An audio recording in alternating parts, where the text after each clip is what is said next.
نے حق دیا. یہ دعوت اجابت ہے. تم اصلاح کا کام کر رہے ہو, اس کو اسی مقام پر رکھو.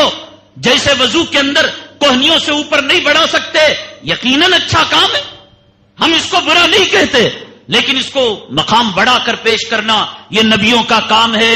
نبی نے کام کیا کیا؟ طائف میں جا کر نماز کو بلایا. اللہ کے لیے بتاؤ مجھے, طائف کی سرزمین میں جا کر نبی صحابہ سے مخاطب تھے یا کفار سے مخاطب تھے؟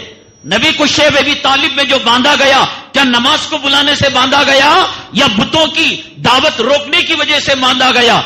خندق کی سرزمین کے اندر نبی کے پیٹ پر جو پتھر آئے, اذان دینے کے جرم میں آئے یا بتوں کو گالیاں دینے کی وجہ سے؟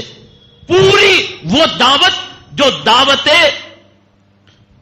امت اجابت جو ہے, امت دعوت کے لیے جو چیز ہے, وہ پوری چیزیں اپنے اوپر فٹ کر کر سب اس کے لیے. اللہ کے نبی کا کام, پیغمبروں کا کام. پیغمبر نے کافروں میں کام کیا. دو طریقے کے تھے. امت اجابت جنہوں نے ایمان کو قبول کر لیا, جیسے آپ نے قبول کیا, میں نے کیا. اب میں آپ کے سامنے جمعہ کا بیان دے رہا ہوں, خطبہ دے, اور یہ کہوں یہ نبیوں والا کام یہ نہیں ہے. نبی نے صرف اصلاح کا کام کیا. امت اجابت نبی کا اصل مقصد ہے زندگی قیصر و کسریٰ کے ایوانوں میں زلزلہ بپا کرنا. نبی کا مقصد ہے زندگی. نبی نے خطوط نہیں لکھے بادشاہوں کے نام, اسلم تسلم, مانو سلامتی ہوگی. یا نبی نے کہا بھائیو بزرگو دوستو آؤ تم نماز کو آؤ؟ کیا کہا تھا؟ کیوں دھوکہ دیتے ہو؟ نبی کے اس کام کو اس کام میں خلط ملط کیوں کرتے ہو؟ امت دعوت, امت اجابت, ہم جو کام کر رہے ہیں امت اجابت کا, اور نبی کی مقصد زندگی, رسول کا مقصد زندگی امت دعوت تھا.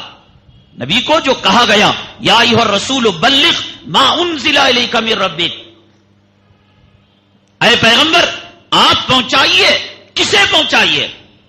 آپ صفا کی پہاڑی پر کھڑے ہو کر کسے جمع کیا تھا؟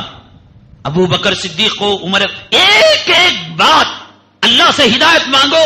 صفا کی پہاڑی پر کافروں کو جمع کیا تھا, مشرکوں کو جمع کیا تھا, امت دعوت کو جمع کیا تھا. فرمایا کہ میں پہاڑ کے اس طرف بھی دیکھ رہا ہوں, اس طرف, ایک پہاڑ گواہ ہے, طائف گواہ ہے, شیب ابی طالب گواہ ہے.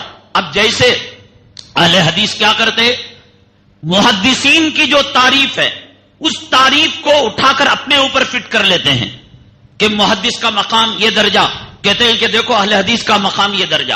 اہل قرآن جو صرف قرآن کو مانتے ہیں, حدیث میں قرآن والوں کی جو فضیلت بیان کی گئی کہ قرآن پڑھتا جا اور ترقی کرتا جا, اقرا ورتقی کما کنت ترتلو. اب یہ کہتے ہیں کہ دیکھو صاحب صاحب قرآن کی یہ تعریف ہے, صاحب.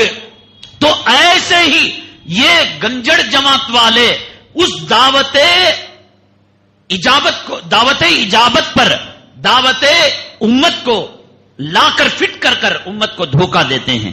نبی نے جو مقصد زندگی طائف تھا, مقصد زندگی بدر تھا, مقصد زندگی حنین تھا, یہ تو اشاروں پر مر مٹنے والے تھے صحابہ کرام, اشاروں پر مر مٹنے والے. کوئی ضرورت نہیں تھی کہ ان پر دعوت, ان کا کام یہ تھا اشارہ آنکھ کا کر دیتے, مر مٹتے صحابہ. یہ مقصد زندگی نہیں تھا. اب تم اس چیز کو اٹھا کر امت دعوت کے فضائل لا کر یہاں فٹ کرو گے, یہ بڑی خیانت ہے, یہ بڑی بددیانت ہے. یقیناً حضرت مولانا الیاس صاحب رحمت اللہ علیہ, اللہ کروڑوں اربوں خربوں رحمتیں آپ کی قبر مبارک پر نازل فرمائیں.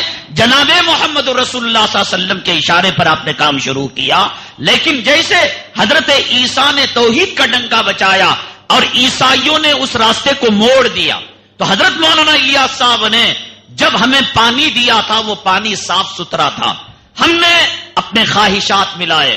گزشتہ جمعہ کا واقعہ, لکھنؤ کی جماعت یہاں پر تھی,